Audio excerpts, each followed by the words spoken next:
Assalamualaikum warahmatullahi wabarakatuh.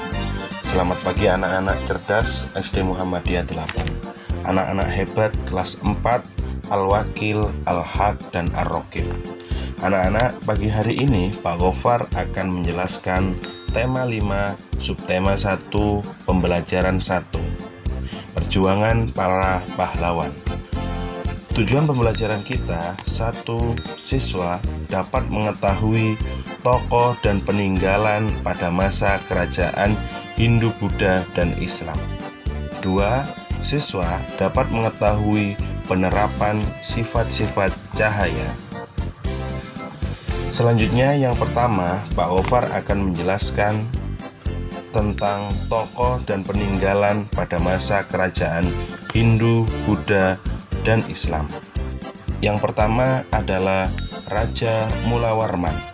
Raja Mulawarman berasal dari kerajaan Kutai, beragama Hindu, raja yang baik dan pernah menyedekahkan 20.000 ekor sapi kepada kaum Brahmana. Peninggalan kerajaan yaitu berupa yupa. Sifat yang bisa diteladani adalah Raja Mulawarman seorang pemimpin yang adil, bijaksana, taat beribadah, dan dermawan. Yang kedua adalah Raja Balaputra Dewa, berasal dari kerajaan Sriwijaya, beragama Buddha. Balaputra Dewa berhasil menjadikan kerajaannya sebagai pusat perdagangan, pelayaran, pendidikan, dan penyebaran agama Buddha di Nusantara. Peninggalannya adalah prasasti Kedukan Bukit. Sifat kepahlawanan yang patut kita contoh: jujur, disiplin, serta adil bijaksana dalam menegakkan hukum. Yang ketiga adalah Sultan Iskandar Muda, berasal dari kerajaan Aceh, beragama Islam, dan berhasil membuat kerajaannya mencapai puncak kejayaan. Aceh juga menjadi pusat perdagangan dan perkembangan agama Islam.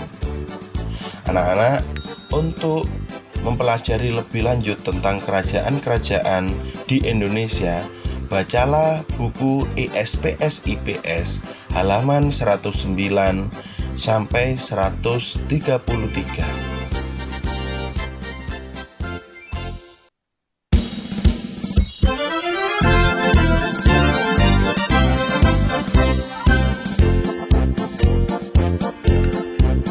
Selanjutnya, kita akan mempelajari tentang sifat-sifat cahaya.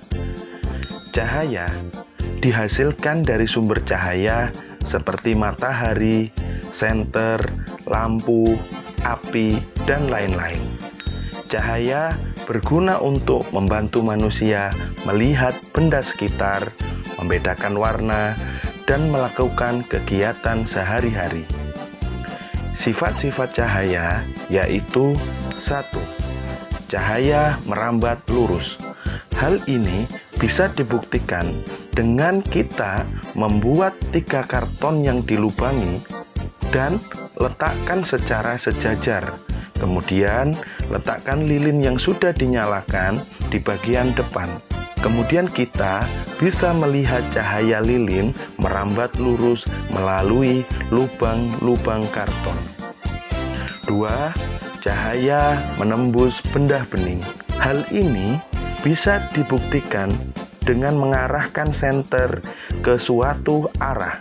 Kemudian pada depan senter kita letakkan benda bening, misalkan botol bening, maka cahaya senter akan menembus botol dan menyinari arah yang kita senter. 3. Cahaya dapat dipantulkan. Cahaya dapat memantul jika terkena permukaan benda. Jika mengenai benda yang rata seperti cermin, pemantulannya akan teratur. Yang keempat, cahaya dapat dibiaskan atau dibelokkan.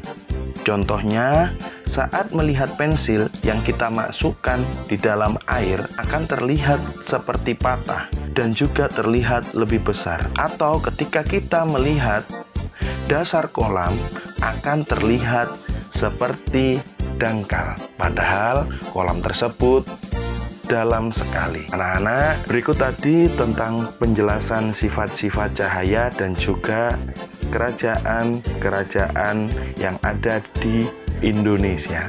Pak Gofar ucapkan terima kasih banyak. Mohon maaf apabila ada salah-salah kata. Assalamualaikum warahmatullahi wabarakatuh.